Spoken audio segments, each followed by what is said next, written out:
laki-laki dan perempuan, umur 2 tahunan, berlarian bermain di teras depan.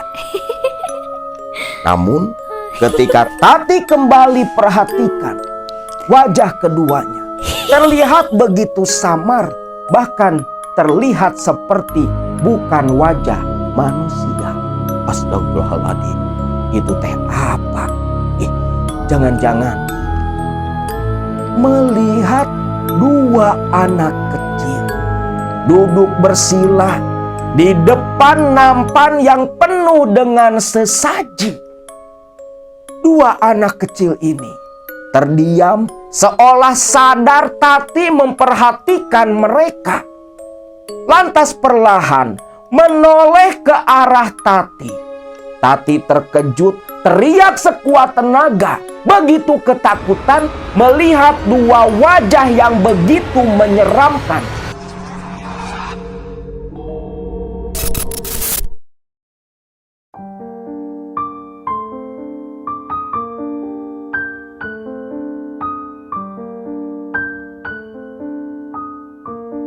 Assalamualaikum warahmatullahi wabarakatuh. Salam sejahtera buat semua Baraya KMS dimanapun kalian berada.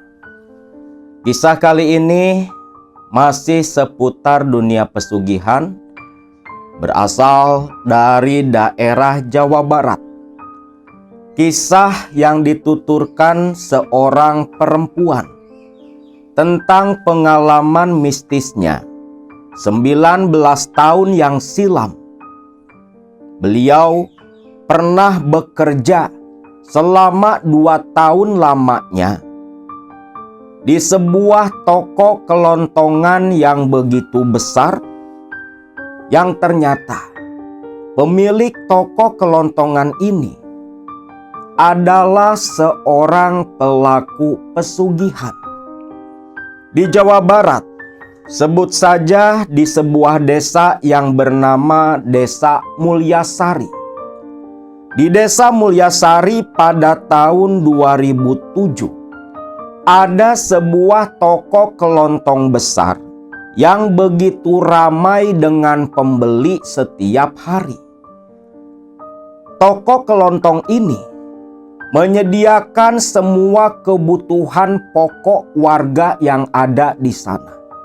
Bahkan warung-warung kecil, daripada belanja ke pasar, mereka memilih belanja ke toko kelontongan itu karena barang yang komplit dan harga yang begitu murah. Setiap hari 5 orang karyawan begitu sibuk melayani pembeli yang selalu membludak dari semenjak warung dibuka hingga tutup malam hari. Salah satunya adalah Tati yang sudah 2 tahun bekerja di sana dari tahun 2005, yang merupakan narasumber kita. Selama Tati bekerja di toko kelontongan itu yang dimiliki oleh pasangan suami istri yang terkenal bernama Bos Anto dan Bu Iis. Selama bekerja di tempat itu, Tati seringkali mengalami hal-hal ganjil, baik di toko ataupun di rumah majikannya. Menurut penuturan Mbak Tati, Anto dan istrinya, walau kaya raya, hidup bergelimang harta, tetapi penampilan mereka tidak mencerminkan itu semua. Anto dan Iis pakaiannya begitu lusuh. Bahkan kalau ada orang yang tak mengenal mereka, ketika bertemu di toko, orang-orang pasti menganggap mereka berdua adalah karyawan di toko itu. Terlebih lagi, Iis, istri dari Bos Anto, sehari-hari hanya mengenakan daster lusuh, tubuhnya pun kurus kering, dan mukanya begitu pucat, layaknya seperti mayat. terlihat seperti yang begitu sakit-sakitan, bukan seperti istri seorang bos besar. Bahkan orang-orang di sekitar toko kelontongan seringkali bergosip dan mengatakan kalau penampilan mereka berdua yang seperti itu adalah memang syarat dari pesugihan yang mereka miliki. Walau tak ada satupun yang bisa membuktikan itu semua. Maklum, namanya di perkampungan, tak bisa lihat orang kaya, orang sukses sedikit, asumsinya langsung kemana-mana. Pesugihan lah, apalah. Karena minimnya pengetahuan mereka. Waktu itu, Tati ingat betul ketika di tahun 2005, Tati yang memang bekerja di sana diposisikan sebagai kasir. Dia ini seringkali pulang terlambat. Dikala jam 9 malam toko tutup, para karyawan sudah pamitan pulang, menyisakan Tati sendiri menyelesaikan pembukuan keuangan. Dan ketika selesai pekerjaannya, seringkali pula Tati ini langsung ke rumah sang majikan setor uang pendapatan penjualan toko pada hari itu. Karena agak jarang Anto dan istrinya datang langsung ke sana. Tati begitu dipercaya oleh Anto dan Iis bukan tanpa sebab. Dikarenakan memang ayah dari Tati yang bernama Tono itu adalah sahabat karib dari bos Anto. Tati ingat betul waktu itu di bulan ketiga di tahun 2005. Tati malam hari, toko sudah tutup, gebyok di luar ditutup rapat. 4 karyawan sudah pada pulang, menyisakan Tati sendiri di dalam masih menghitung uang penjualan toko kelontongan. Waktu itu Tati duduk di meja kasir dengan tumpukan uang begitu banyak. Bahkan di dalam sorong masih banyak uang pula yang belum dia hitung dan dia keluarkan. Nah, ketika Tati merogoh sorong meja, mengambil tumpukan gepokan uang di sana, tak sengaja tangan Tati ini meraba sesuatu yang terasa aneh. Bahkan ketika tangan ditarik, kok bau wangi, ucap Tati. Baunya ini bau wangi, bau minyak, namun wanginya begitu asing di hidung Tati. Penasaran, sorong meja dia tarik. Uang dia naikkan semua ke atas meja, dia cari-cari benda yang tadi teraba. Begitu ditemukan, ternyata di dalam sorong di bawah tumpukan uang, Tati baru ngeh ada benda seperti kain yang terjahit rapih berbentuk persegi 4 dan ada seperti batu di dalam kain itu. Penasaran, Tati ambil benda itu, dia raba-raba. Ukurannya sekitar sebesar ibu jari kaki. Diraba oleh tangan Tati. Ih, kok kayak patung? Ucap Tati. Bentuknya itu seperti patung. Diraba dipastikan, itu bentuknya ternyata seperti patung bayi yang sedang merangkak. Ketika meraba-raba, mengusap-ngusap, memastikan bentuk patung di dalam kain itu, tiba-tiba saja bulu kuduk Tati pun meremang. Rasa takut yang entah datang dari mana muncul dalam hati dan pikiran Tati. Suasana di dalam toko pun menjadi begitu hening. Sampai Tati menatap ke sekitar toko, ke arah barang-barang yang menumpuk. Tati merasa suasana menjadi lengang, seolah dia walau dalam satu tempat tetapi berada di dimensi yang berbeda. Bahkan suara lalu lalang motor dan mobil di depan toko semua jadi tak terdengar. Yang padahal waktu tadi sebelum mengeluarkan benda itu rame. Tangan Tati gemetar. Instingnya berteriak agar Tati menyimpan kembali benda itu. Tati letakkan perlahan di tempat dengan posisi yang serupa. Sorok buru-buru dia tutup, dia kunci. Tak henti-hentinya Tati pun istighfar, menghilangkan rasa takut dalam hati dan pikirannya. Selepas mulai merasa tenang, Tati pun kembali menghitung uang. Nah, di tengah menghitung uang inilah Tati samar mendengar seperti ada suara yang berlarian di atap toko kelontongan. Langkah-langkah kaki yang berlarian ini begitu nyaring. Jantung Tati sudah berdebar kencang. Rasa takutnya menjadi-jadi. Namun dia tetap bertahan menyelesaikan pekerjaannya malam itu. Selepas uang tumpukan selesai dihitung, diikat dengan tali karet, dimasukkan ke dalam tas, Tati bergegas berdiri beranjak pergi. Ketika keluar dari toko mengunci pintu gebyog, Tati mendengar suara anak kecil berteriak tertawa-tawa bermain di dalam toko kelontongan. Seketika Tati pun menuju ke motornya yang terparkir, bergegas pergi menuju rumah Bos Anto. Tiba di rumah Bos Anto, Tati yang memang sedari kecil sudah sering bermain di sana. Bahkan anak kedua Bos Anto yang perempuan itu adalah sahabat dari Tati. Sekolah dari SD sampai SMA sama-sama.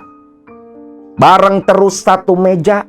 Walau saat itu ketika Tati bekerja lepas lulus SMA, Yuyun, anak majikannya yang merupakan sahabatnya, sudah melanjutkan pendidikan kuliah di sebuah universitas di kota mereka.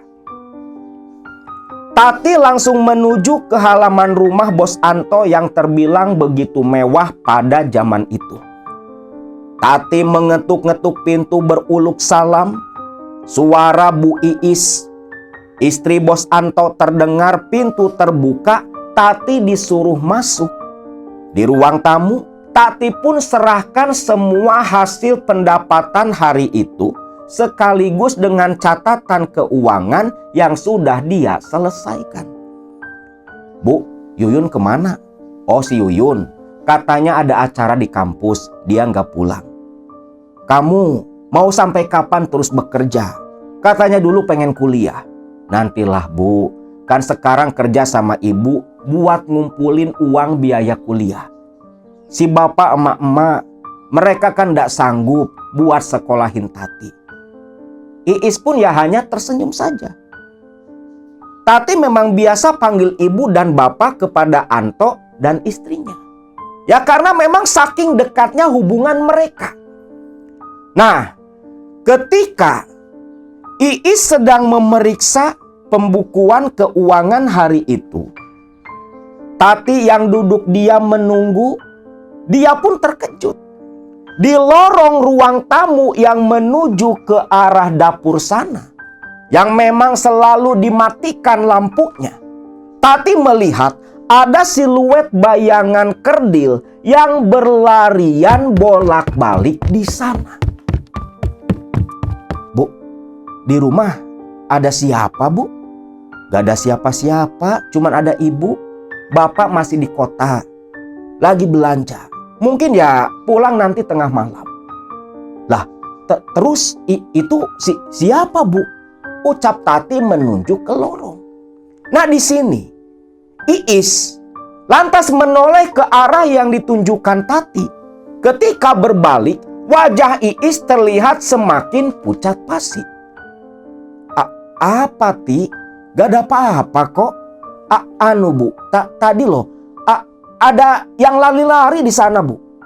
Ya Allah, itu mah cuman penglihatan kamu saja. Gak ada apa-apa. Sudah nih, semua sudah benar, sesuai dengan jumlah uang yang didapat. Kamu mau langsung pulang? Iya, Bu, mau langsung pulang aja. Soalnya badan udah gak enak, Bu. Pengen cepat istirahat. Tati pun langsung undur diri pamitan.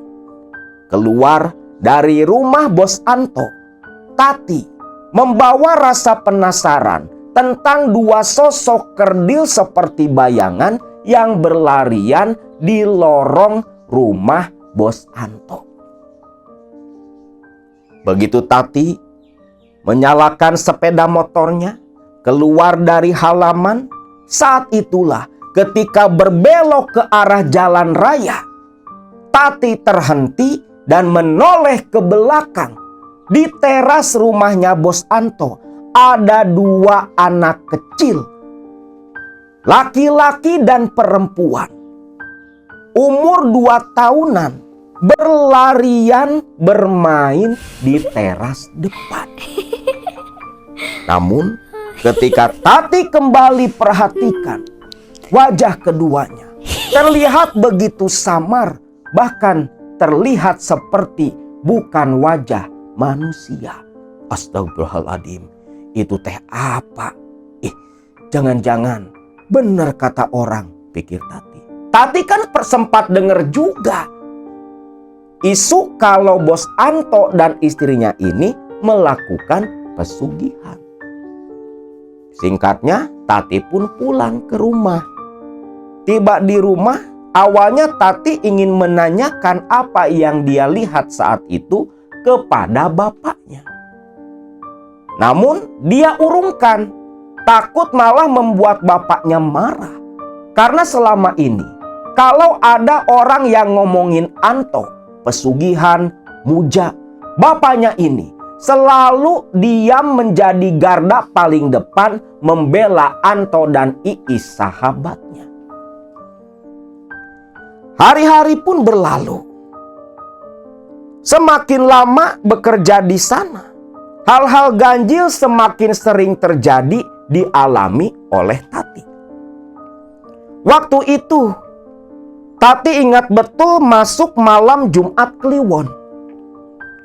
Kebiasaan, kalau malam Jumat Kliwon atau malam Jumat biasa pun, itu toko jam 7 udah tutup. Karena besoknya Jumat itu semua karyawan diliburkan. Jadi bukan hari Minggu atau Sabtu. Karyawan di tempatnya Bos Anto semua libur selalu pada hari Jumat. Bukan hanya karyawan toko, tapi karyawan pabrik gula tradisional milik Anto pun semua diliburkan tepat di hari Jumat.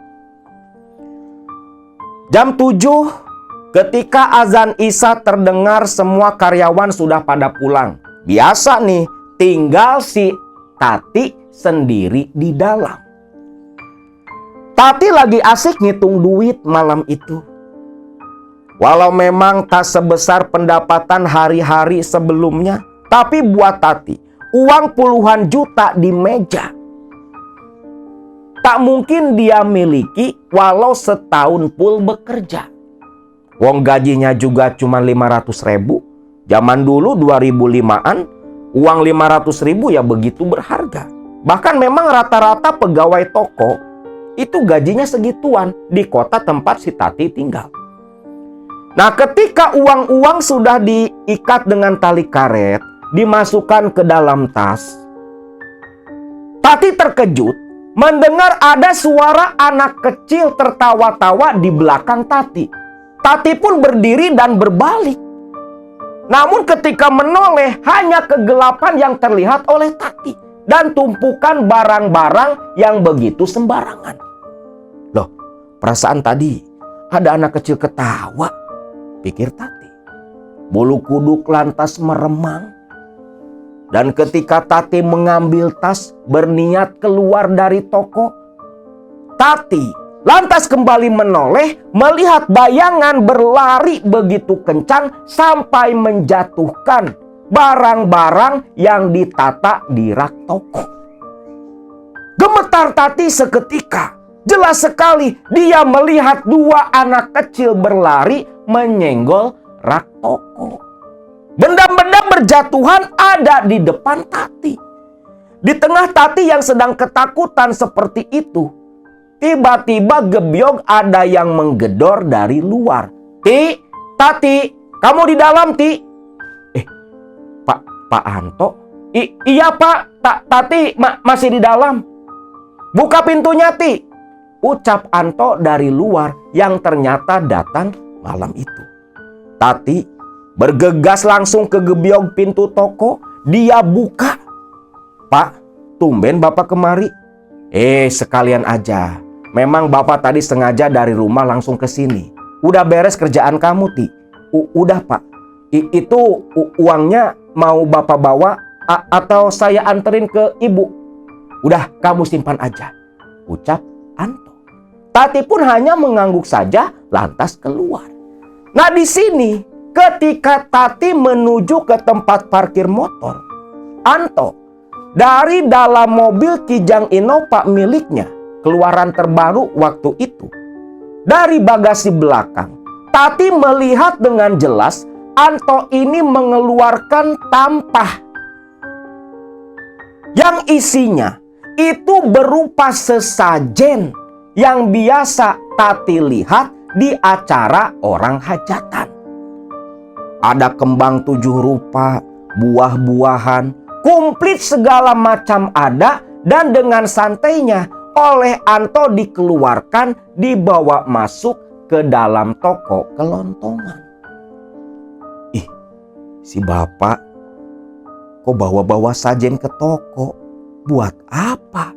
Pikir Tati. Namun Tati tak terlalu ingin ikut campur lah urusan majikannya. Tati pun pulang ke rumah. Tiba di rumah, Tati ceritakan hal itu kepada Tono, bapaknya. "Oh, itu mah wajar. Itu kan memang bagian dari warisan budaya leluhur kita. Nyajen, nyuguh buat leluhur biar usaha kita ini lebih lancar dan lebih berkah. Bukan apa-apa, jangan punya pikiran macam-macam." Itu jawaban dari Tono, bapaknya Tati. Namun tetap saja, walau seperti itu, Tati merasa ada yang mengganjal dalam hati. Ada hal lain yang sepertinya disembunyikan oleh Tono, bapak kandungnya. Hari-hari pun berlalu. Semenjak melihat Bos Anto malam Jumat Kliwon itu menyimpan sesaji di dalam toko, yang ternyata makin ke sini, tiap malam Jumat, Bos Anto ini sering datang ke toko malam hari ketika mau tutup, membawa sesaji yang serupa, seolah itu sudah menjadi rutinitasnya. Bahkan Tati pun sengaja memperlambat pekerjaannya yang menghitung uang, ingin menyaksikan. Dan Bos Anto mungkin karena menganggap Tati sudah seperti anaknya, dia tak canggung-canggung. Ketika malam Jumat itu, Bos Anto masuk ke dalam membawa nampah berisi sesaji komplit.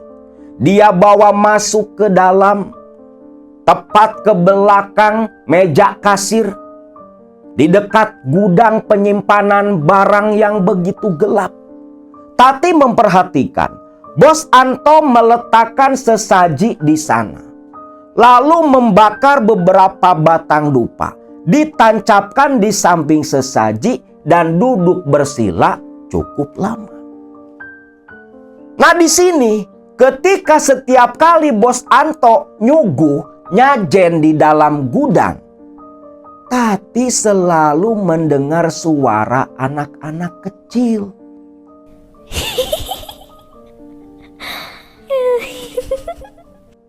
Bahkan bukan hanya suara yang terdengar oleh Tati. Tati pun sering pula melihat dua wujud anak kecil, laki dan perempuan.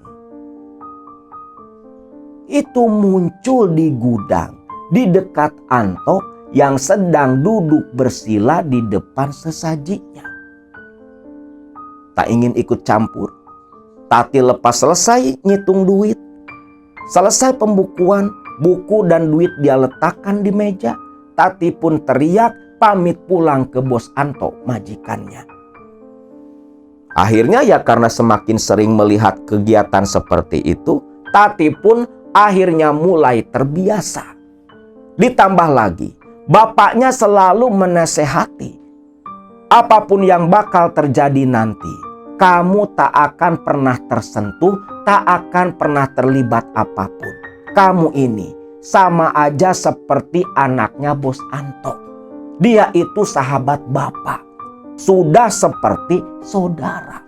Itulah yang selalu diucapkan oleh Tono ketika Tati merasa takut terjadi apa-apa kepada dirinya bekerja di tempatnya bos Anto. Nah, satu ketika di tahun 2006, Tati waktu itu sudah tiba di toko jam 6 pagi. Para karyawan pun sedang bebersih beberes di dalam toko. Satu persatu para pembeli mulai berdatangan ke sana. Baru datang aja Tati dan kawan-kawannya sudah begitu sibuk melayani para pembeli. Nah, saat itu Tati ingat waktu itu hari Selasa. Ketika Tati sedang melayani pembeli, bos Anto dan Bu Iis datang mengendarai mobil Kijang Innova mereka, berhenti di pinggir jalan, turun dari mobil, lantas berjalan ke toko, menyapa para karyawan dan pembeli yang sudah menjadi langganannya. Lantas bos Anto ini masuk ke dalam. Terlihat Bu Iis sedang ngobrol bercakap-cakap dengan seorang pembeli yang sudah beberapa tahun jadi langganan mereka. Lalu Bu Iis menoleh ke arah Tati dan tersenyum. Tati membalas senyumannya pula. Lalu Bu Iis nyamperin Tati dan berkata, "Ti, nanti hari Kamis kamu pulangnya jangan ke rumah." "Loh, kenapa Bu?" "Ibu sama bapak mau ada acara di Jawa Timur. Kamu nanti hari Kamis pulangnya ke rumah ibu sama bapak aja. Kebetulan Yuyun ada di rumah, gak ada temen. Kamu nginep ya, temenin si Yuyun," ucap Bu Iis. "Oh, Yuyun udah pulang Bu?"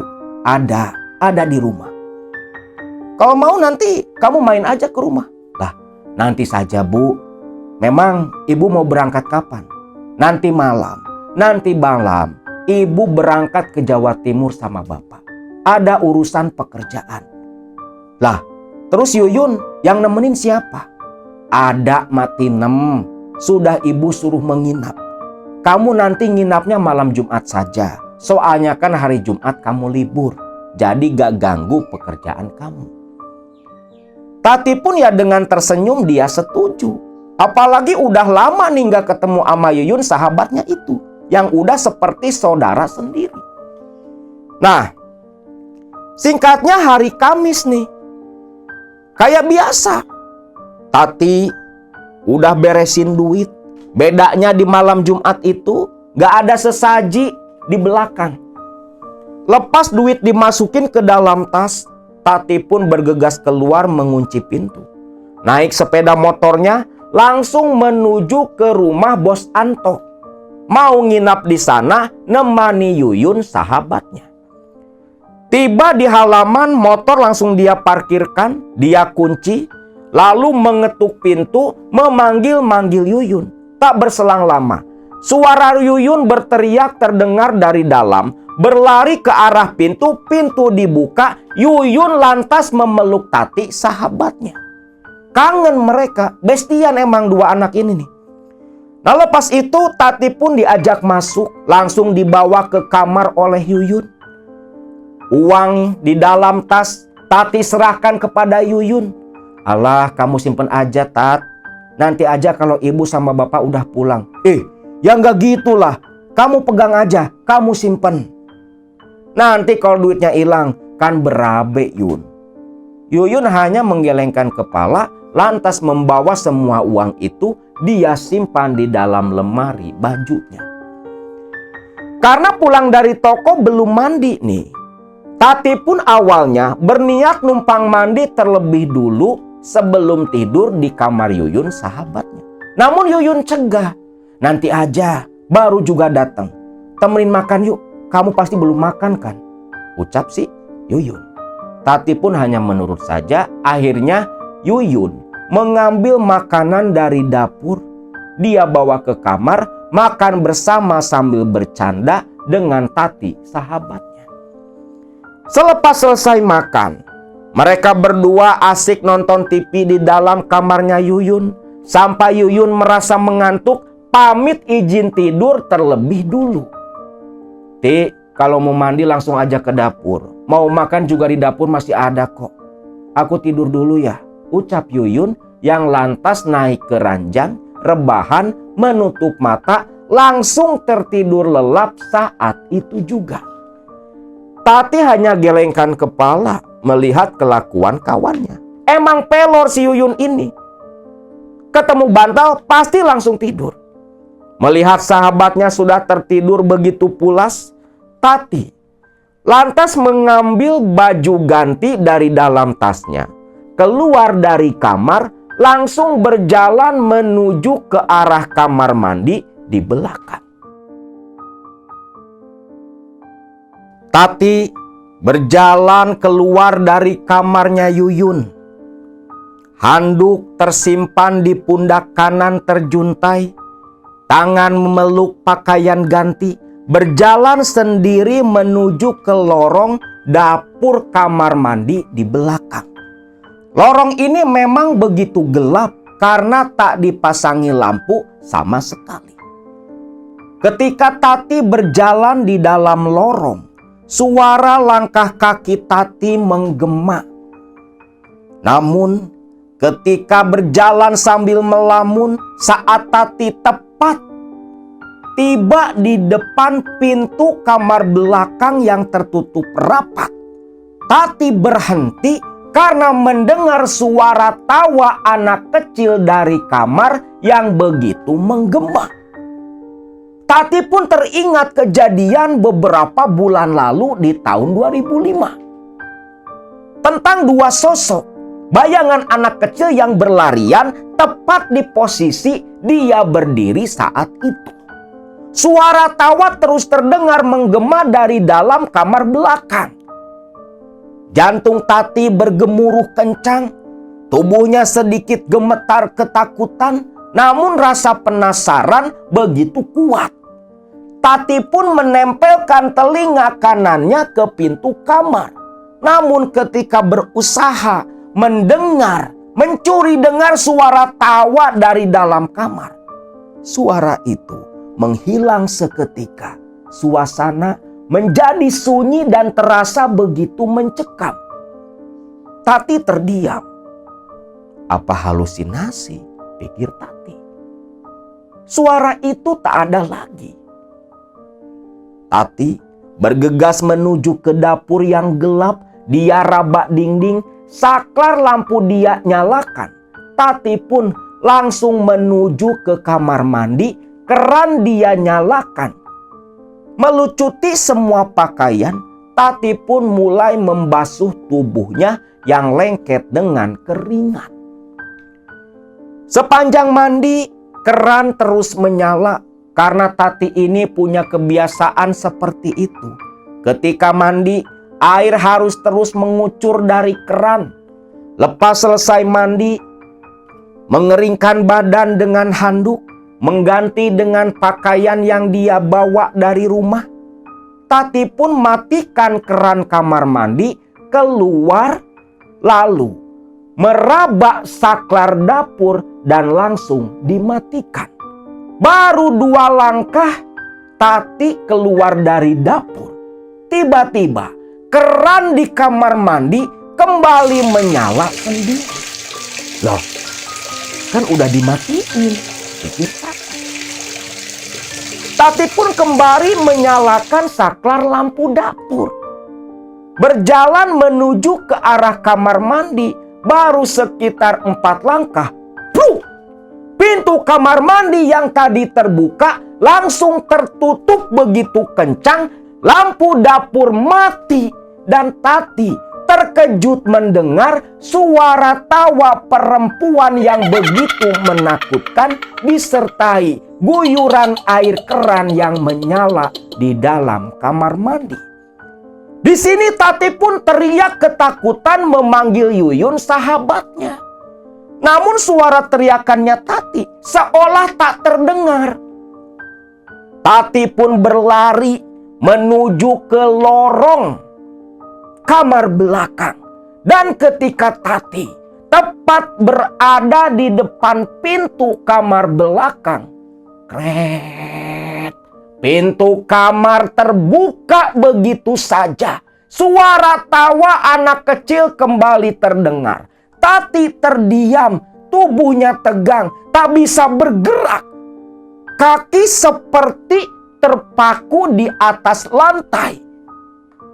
Suara anak kecil di dalam kamar terus tertawa-tawa seperti yang sedang bermain sambil berlarian. Dan perlahan Tati menoleh ke kamar belakang. Saat itulah Tati melihat 2 anak kecil duduk bersila di depan nampan yang penuh dengan sesaji. 2 anak kecil ini terdiam seolah sadar Tati memperhatikan mereka. Lantas perlahan menoleh ke arah Tati. Tati terkejut, teriak sekuat tenaga. Begitu ketakutan melihat 2 wajah yang begitu menyeramkan, menyeringai dengan gigi-gigi yang begitu tajam. Matanya besar, telinganya runcing, dengan mulut bersimbah darah memegangi sesuatu yang seperti tangan manusia. Saking takutnya, Tati jatuh terduduk. Kepalanya membentur dinding lorong. Seketika Tati pun pingsan tak sadarkan diri. Pagi hari Tati terbangun, sudah di atas ranjangnya Yuyun. Yuyun terdengar menangis terisak-isak memanggil-manggil Tati. Ketika Tati membuka mata, terlihat Yuyun dengan mata yang begitu sembab. "Ti, kamu gak kenapa-napa, Ti?" ucap Yuyun memeluk Tati. Tati pun perlahan bangun menyandar di ranjang, merasakan nyeri berdenyut di kepala belakang. "Ti, kamu kenapa? Kok tadi subuh kamu malah tidur di lorong dapur?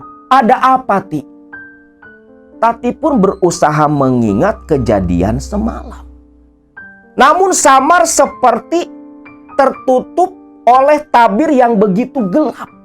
Yang dia ingat hanya suara anak-anak kecil di dalam kamar belakang itu. Enggak kenapa-napa, Yun. Mungkin kepeleset gara-gara kecapean.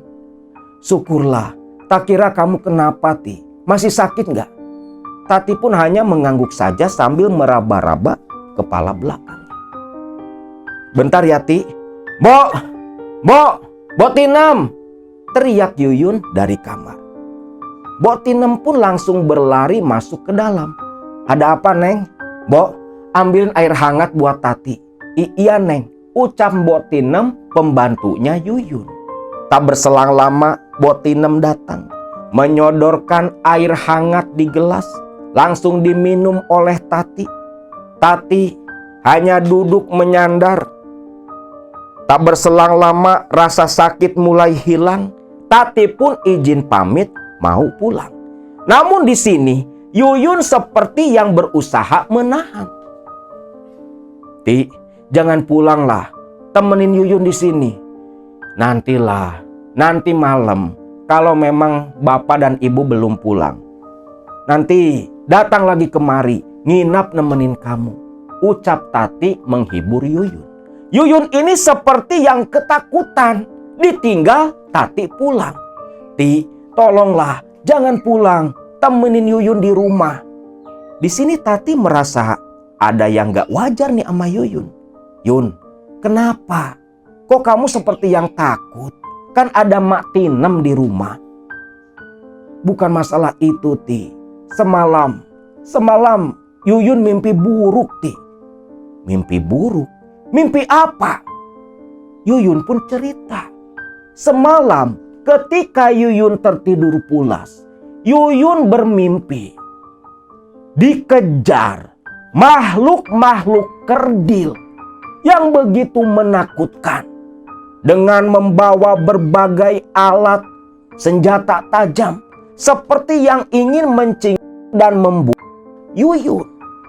Dan ketika tersadar dari mimpi, Tati tak ada di sampingnya, dan saat itulah Yuyun pergi mencari Tati. Tati sudah ditemukan pingsan di lorong dapur. Mendengar cerita dari Yuyun perihal mimpinya, Tati jadi teringat 2 makhluk kerdil semalam yang dia lihat di dalam kamar belakang. Loh, kok bisa? Semalam juga Tati mimpi hampir sama. Cuma makhluk itu ada di kamar belakang, Yun. Yuyun terkejut pula. Ya, yang benar kamu, Ti. Kamu mimpiin kamar belakang? Iya, Yun. Memangnya itu kamar apa? Yuyun pun menggelengkan kepala. Karena seumur hidupnya, setahu dirinya, kamar itu selalu tertutup dan dikunci. Tak boleh dimasuki siapapun kecuali ibu dan bapaknya. Bahkan Yayan, kakak laki-laki pertamanya Yuyun, itu tak boleh pula mendekati kamar belakang. Udahlah, itu kan cuma mimpi, Yun. Janjilah, nanti maghrib balik lagi kemari, ucap si Tati. Jangan maghrib lah, Tat. Sore aja. Iya, nanti sore lepas asar balik lagi kemari nemenin kamu sampai bapak dan ibu pulang. Barulah di sini Yuyun pun merasa tenang. Lantas Tati pun pamitan diantari Yuyun sampai ke pintu depan. Namun ketika keluar dari kamar nih, Tati menoleh ke lorong belakang. Dan saat itulah Tati melihat Mbok Tinem keluar dari kamar belakang membawa nampan dengan sesaji penuh di atasnya. Terkejut dong Tati. Yun, itu Yuyun pun menoleh. Namun ketika Yuyun menoleh, sosok Mbok Tinem sudah tak terlihat di pandangan mereka berdua. Apa, Ti? Enggak ada apa-apa. Pamit dulu ya, Yun, ucap Tati yang begitu ketakutan, lantas menuju ke motornya bergegas pulang ke rumah orang tuanya. Singkat cerita, tiba di rumah nih. Hari Jumat itu memang bapaknya selalu ada di rumah, gak kemana-mana. Tiba di rumah, Tati pun cerita apa yang dia alami semalam ketika menginap di rumahnya Bos Anto. Di sini Tati mendesak sang bapak agar berkata jujur apa sebenarnya yang sudah dilakukan oleh Anto selama ini. Dan saat itu, Tono awalnya ragu menjawab pertanyaan sang anak. Namun akhirnya Tono pun berkata, Ti, si Anto dan Iis, mereka bisa kaya raya sebenarnya dari hasil muja. Hah? Muja? Maksud bapak apa? Muja gimana, Pak? Ti, Anto dan Iis, mereka berdua melakukan pesugihan. Pesugihan? Pesugihan apa, Pak? Sudahlah, nanti pun kamu akan tahu sendiri. Yang jelas, selama kamu bekerja di sana, kamu harus selalu berhati-hati. Walau Bapak yakin Anto ataupun istrinya tak akan berani menyentuh kamu. Di sini Tati gak puas dengan jawaban sang bapak. Namun bapaknya selalu menutup pertanyaan Tati. Belum waktunya. Belum waktunya kamu tahu. Ini urusan orang dewasa, bukan urusan kamu. Sudahlah, masuk ke kamar sana. Ucap Tono agak membentak ke anaknya. Tati pun tak bisa berbuat apa-apa. Yang jelas dia tahu dan sadar saat itu. Memang benar ternyata Anto dan Iis majikannya, sekaligus orang yang sudah dianggap orang tua sendiri oleh Tati, ternyata kaya raya dari hasil muja.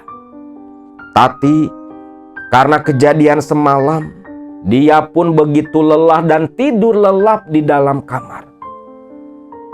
Dan waktu itu, saat waktu asar sekitar jam 3, Tati begitu sibuk di dapur membantu ibunya memasak.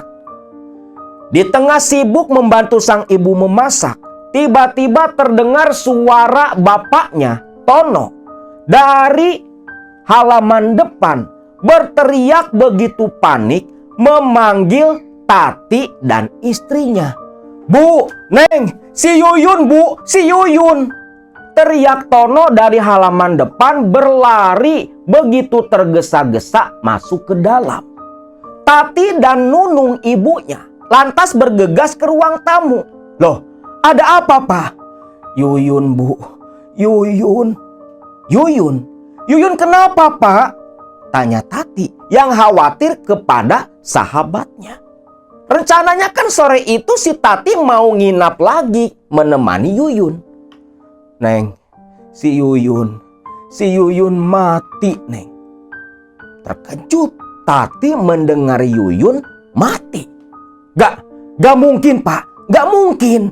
Tadi pagi aja Yuyun masih sehat-sehat kok. Gak mungkin Yuyun mati Pak. "Kapan Pak, kapan?" "Barusan ada warga yang ngasih tahu Bapak di warung, Neng. Cepat, berkemaslah, ganti pakaian. Kita langsung ke rumahnya Anto," ucap Tono.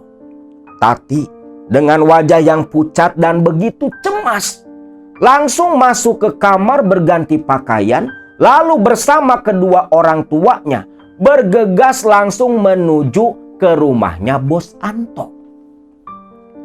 Ketika tiba di sana, ternyata para tetangga, warga sekitar sudah berkerumun di halaman rumahnya Bos Anto. Terdengar pula suara ibu-ibu yang membaca mengaji surat Yasin dari ruang tamu. Jenazah Yuyun terbaring kaku, ditutup kain samping. Pecahlah isak tangis Tati saat itu. Tati dan ibunya bergegas berlari menuju ke ruang tamu. Tati yang begitu merasa kehilangan karena tadi pagi pun masih bicara dengan Yuyun sahabatnya. Dia lantas membuka dengan tangan gemetar kain samping penutup jenazahnya Yuyun. Dan ketika kain dibuka, Tati pun menangis memeluk jenazah Yuyun. Yuyun dengan muka yang begitu pucat, raut wajah ketakutan masih terlihat. Matanya melotot, mulut menganga tak bisa tertutup. Mengisyaratkan sebelum kematiannya, Yuyun menemukan sesuatu yang begitu menakutkan. Tati ditenangkan oleh ibunya dan Bu Iis, ibu kandungnya Yuyun. Tangisan mulai reda. Jenazah kembali ditutup dengan kain samping. Ibu-ibu di belakang bisik-bisik.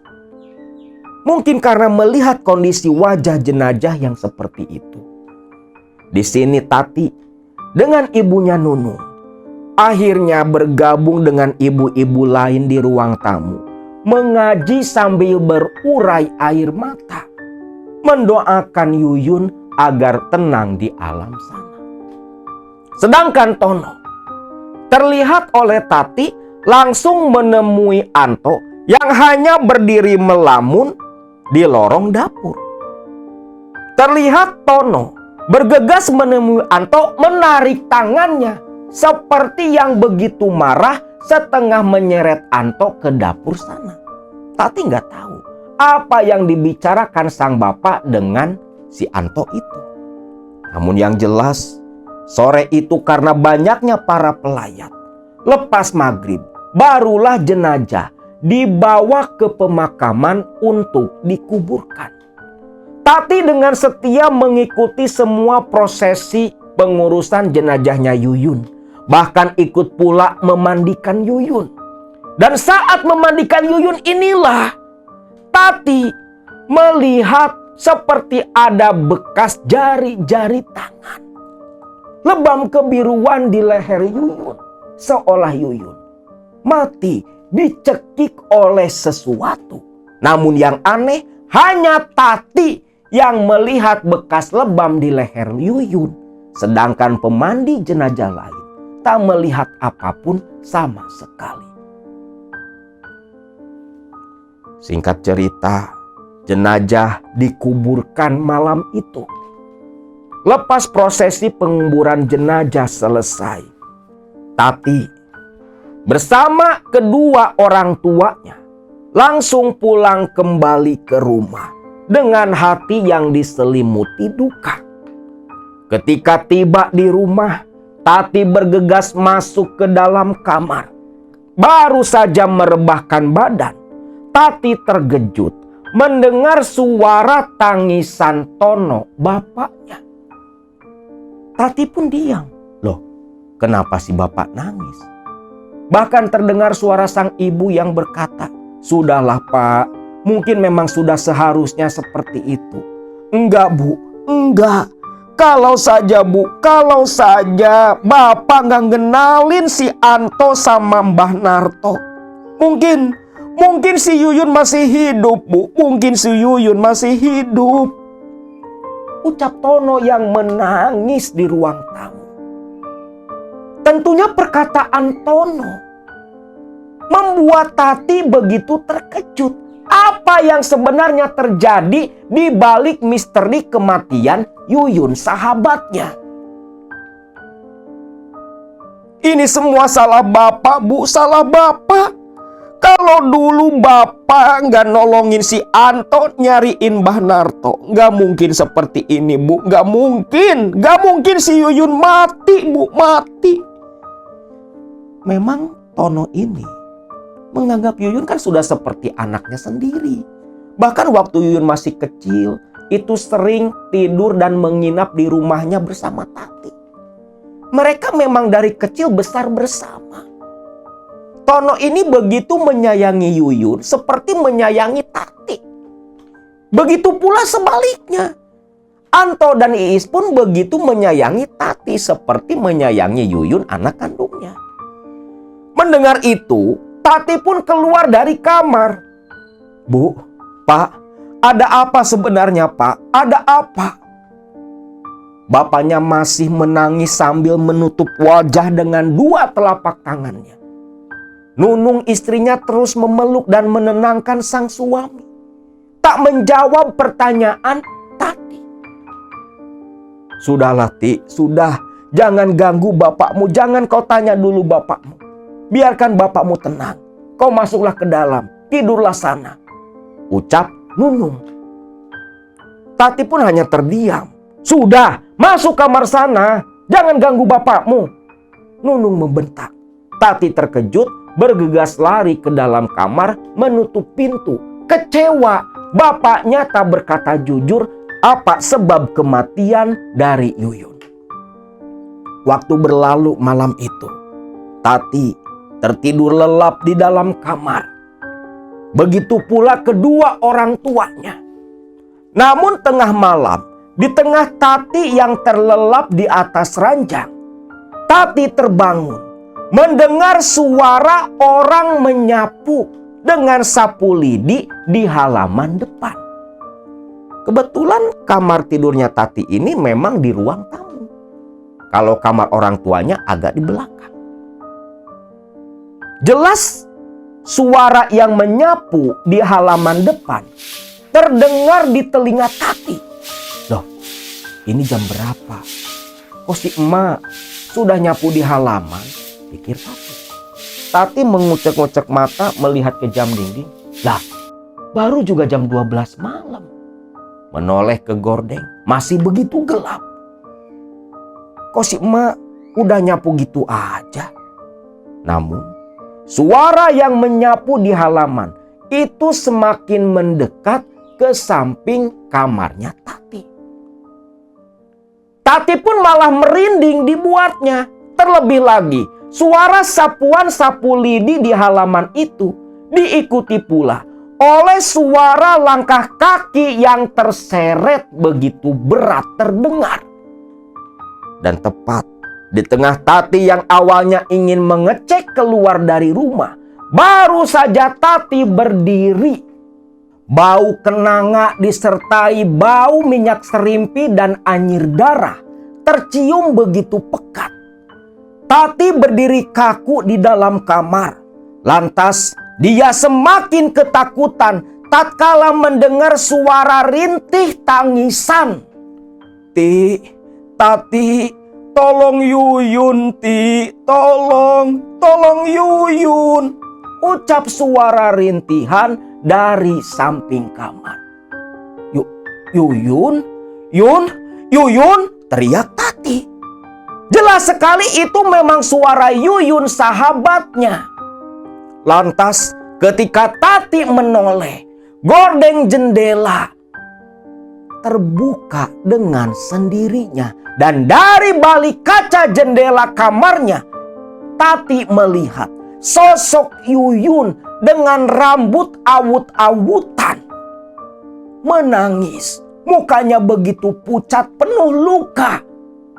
Merintih dan berkata, Tati, tolong Yuyun, tolong, sakit, ucap Yuyun. Tati pun menjerit seketika melihat wajah Yuyun yang begitu menakutkan. Tati berteriak memanggil ibu bapaknya. Membuka pintu kamar berlari keluar, tiba di depan kamar sang ibu. Tati pun menggedor-gedor pintu ibunya. Membangunkan Nunung dan Tono yang tidur lelap di dalam. Namun aneh, suara teriakan Tati yang begitu kencang, gedoran pintu yang begitu kencang pula tak bisa membangunkan kedua orang tuanya. Di tengah kepanikannya Tati yang bercampur rasa takut, tiba-tiba suara Yuyun sudah terdengar lagi tepat di belakang Tati. Tati, tolong Yuyun, tolong. Dan ketika Tati menoleh, Yuyun sahabatnya yang sudah mati tepat berdiri di depan Tati. Pakaian putihnya sobek-sobek, berantakan, berlumuran darah, berdiri tertatih, menggupaikan tangan pucat yang penuh darah dan mengucur menetes ke lantai begitu menyeramkan. Tati jatuh terduduk ketakutan menyaksikan kondisi Yuyun yang begitu menyeramkan. Rasa takut dan rasa kasihan bercampur menjadi satu. Tangisan Tati pun pecah. Air mata mengalir melihat sahabatnya seperti itu. Berjalan terseok-seok menyeret kaki yang menyisakan bekas lelehan darah di atas lantai. Namun ketika Yuyun menggupaikan tangan kembali seolah ingin meraih Tati meminta tolong, tepat saat itu terdengar suara geraman menggema dari belakang Yuyun. Tati pun menyaksikan dengan kepalanya sendiri. Muncul dua makhluk kerdil begitu menakutkan. Perutnya buncit, tak mengenakan pakaian. Telinga runcing, taring-taring mencuat dengan gigi tajam menyeringai. Matanya bulat tanpa kelopak. Rambutnya botak, Baunya anyir seperti darah menyeret Yuyun begitu kuat. Yuyun terus menggupaikan tangan ke arah Tati. Terus menangis merintih meminta tolong. Namun Tati tak bisa berbuat apa-apa. Dua makhluk itu terus menyeret Yuyun tanpa ampun. Menembus dinding rumahnya Tati dan menghilang dalam kegelapan. Tati yang sudah semaput ketakutan menyaksikan dua makhluk tadi. Batinnya tak kuat lagi.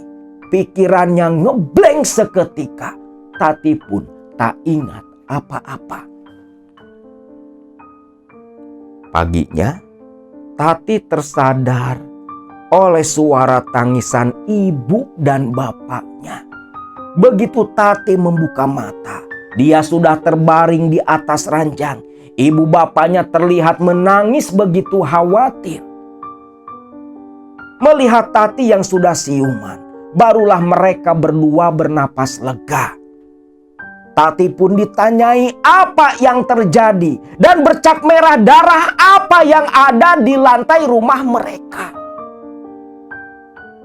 Lelehan darah dan bekas seretan darah memanjang itu betulan nyata ketika Tati beserta dua orang tuanya keluar dari kamar. Melihat bukti nyata di hadapannya. Darah bekas dari Yuyun semalam. Tati pun menjerit menangis terseduh-seduh. Dipeluk oleh ibu kandungnya Nunung. Pak, Bu, Yuyun kenapa sebenarnya Pak? Kenapa Yuyun Pak? Yuyun? Apa maksud kamu Yuyun? Apa hubungannya darah ini dengan Yuyun? Yuyun Pak, Yuyun. Setelah cukup tenang, darah sudah dibersihkan oleh Nunung dipel sedemikian rupa. Walau bau amisnya masih tercium di hidung Tati. Tati pun cerita apa yang dia alami semalam. Mendengar cerita dari Tati, Tono dan istrinya Nunung terkejut bukan main. Ti, yang benar kamu Ti. Benar Pak, semalam Yuyun datang minta tolong Pak. Itu darah dari Yuyun Pak. Di sini Tono pun tertunduk diam. Terseduh-seduh menangis saat itu. Selepas tenang, Tono pun berkata, Ti, Yuyun mati ditumbalkan antok bapak kandungnya sendiri. Mendengar itu, seolah terhenti jantungnya Tati. Apa Pak? Yuyun mati ditumbalkan Pak. Tono menganggukkan kepala, membenarkan ucapannya. Maksud Bapak Yuyun mati jadi tumbal Pak? Iya Ti. Yuyun mati ditumbalkan oleh antok bapak kandungnya sendiri. Tumbal apa Pak? Yuyun jadi tumbal apa? Kenapa seperti itu kondisinya Pak? Lantas kalau yang semalam memang Yuyun, lalu apa yang dikuburkan di pemakaman Pak? Di sini Tono pun terdiam. Tak lantas menjawab pertanyaan Tati. Karena kan bukan 1-3 orang yang nganter ke pemakaman. Hampir satu desa loh. Dan semua menyaksikan Yuyun dikuburkan. Tapi semalam itu Yuyun datang. Wujud nyata. Dengan darah bukti di lantai. Itu bukti tak terbantahkan. Lalu di sini Tono mengatakan, kalau yang dikuburkan itu sebenarnya bukanlah Yuyun, tapi hanya gedebog pisang. Sedangkan Yuyun dengan jasadnya dibawa oleh jin pesugihan yang dipuja oleh Anto dan Iis. Lantas pagi itu pula, Tati pun baru mengetahui dari mulut sang bapak kalau Anto dan Iis ternyata melakukan pesugihan tuyul kembar. Dan Yuyun, anak mereka, dijadikan tumbal untuk pesugihan yang mengantarkan Anto serta Iis jadi orang kaya di desa mereka.